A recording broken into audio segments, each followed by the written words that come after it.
In a letter addressed to the American people, Iran's President Masoud Pezeshkian says the Iranian people harbor no hostility towards the American people, Europe, or neighboring countries. But attacking Iran's vital infrastructure goes beyond constituting a war crime, and such actions carry consequences that extend far beyond Iran's borders. We are covering the story across the globe this hour. We will talk to our correspondents in the occupied West Bank, in Riyadh, Washington, D.C., and in Tehran. And that is where we will begin with Ali Hashim.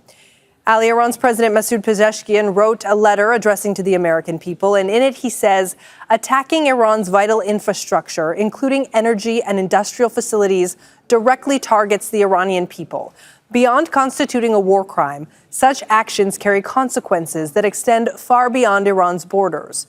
Is America first truly the priorities of the U.S. government today? He goes on to say, more costly and futile than ever before, the choice between confrontation and engagement is both real and consequential. Its outcome will shape the future for generations to come. Okay, Ali, let's talk about this letter from the Iranian president to the American people. And just hours before the U.S. president is set to speak, what more does it say and what should we glean from it? Well, this is part of the war of narratives between the United States and Iran.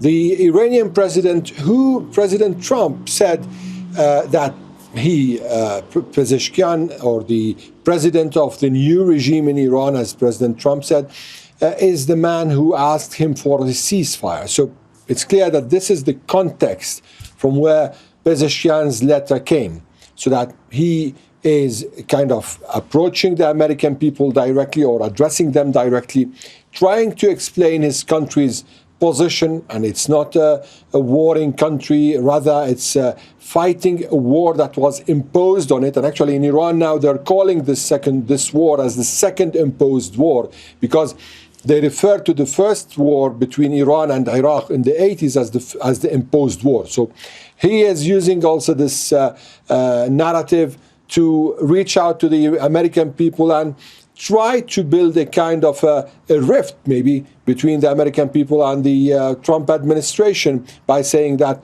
it's not a war of choice for Iran. Iran hasn't attacked anyone. And even when it is defending itself, this is part of the legitimate rights the country has.